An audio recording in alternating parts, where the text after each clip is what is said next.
Jesus, carrying the cross himself, went out to what is called the place of the skull, in Hebrew, Golgotha. There they crucified him, and with him 2 others, one on either side, with Jesus in the middle. Standing by the cross of Jesus were his mother and his mother's sister, Mary, the wife of Clopas, and Mary of Magdala.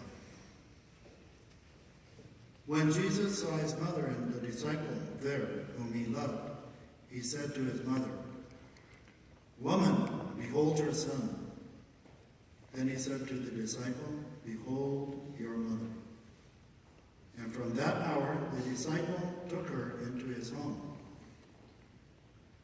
After this, aware that everything was now finished, in order that the scripture might be fulfilled, Jesus said, "I thirst." There was a vessel filled with common wine. So they put a sponge soaked in wine on a sprig of hyssop and put it up to his mouth. When Jesus had taken the wine, he said, "It is finished." And bowing his head, he handed over the Spirit. This is the gospel of the Lord. Praise to you, Lord Jesus Christ. You may be seated.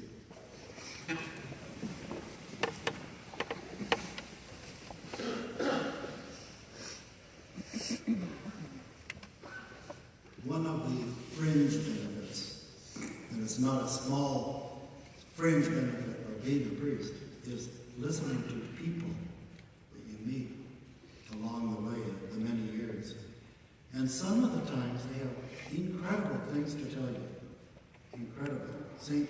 Augustine, at the end of the City of God, which is his major work, he asks the question if miracles still happen, and if there are as many miracles today as there were in the time of Christ. And he says there absolutely yes. And he says there are more miracles now than in the time of Christ. And he says the reason we don't know about these miracles, is because they usually remain within a family or within a small community of people. We don't usually find out. And sometimes when we tell other people about these miracles, they just simply cannot believe it. So it's not repeated to other people. They say, well, who knows? But was that really that way or not? But within our own families, we do know. And with our own people that we know close to us, who tell us of remarkable things that have happened. I bought a tablet for that reason, to write down the testimonies, because people will tell a priest things that are just amazing. One of the things that I heard, I've lived in Mexico most of my priestly life. I knew Don, I've known him for the past about 46 years. I met him because of Father Aloysius. Father Aloysius is the founder of the order that I joined shortly after I met Father Aloysius in 1969. And Don and his children were going to the masses of Father Aloysius. That's how I met him. That's how I met Don. But the reason I chose the reading today on the scene at Calvary was because this quote, where Jesus says to his beloved disciple, "Behold your mother," that was the most important quote for our Father Founder. And I know that Don heard that several times in the homilies of Father Aloysius, because he would go to the masses at least once a month to Father Aloysius' masses. And Father Aloysius explained to us that this means that you are taking the Blessed Mother into your own heart, into your home, but into your own heart, and to live as though you were with the Blessed Mother in the holy house of Ephesus, where St. John lived with the Blessed Mother as if he were her son. And it's a whole spirituality. And that was what Don was living. in a capsule form. Well, I was going to mention one of these extraordinary things that I heard. I don't know which one of them to choose from, but I'll take one. I lived in Guadalajara for 4 years, not all at the same time.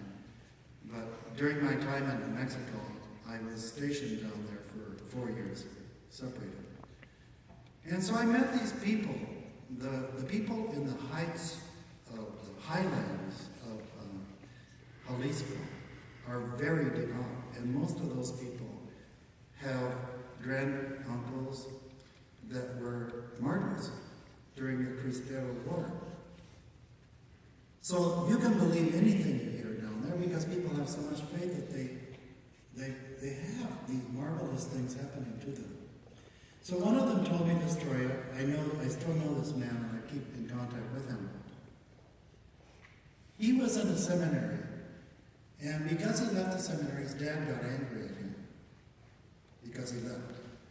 So he says, because my dad got mad at me, he says, I didn't want to. I started separating myself from the church.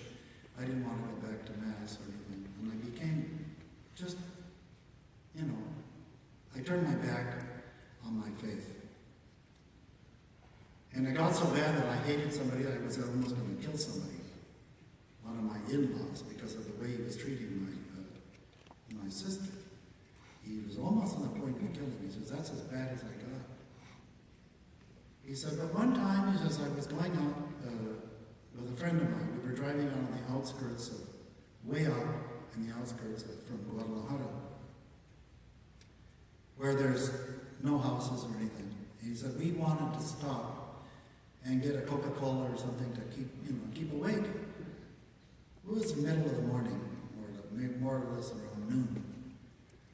And we found this little shack along the way that was a store where they could sell Coca-Colas and potato chips and stuff like that. So we walked in, and we heard that next door there was a vacant lot, and then there was a house, and there was a lot of commotion going on over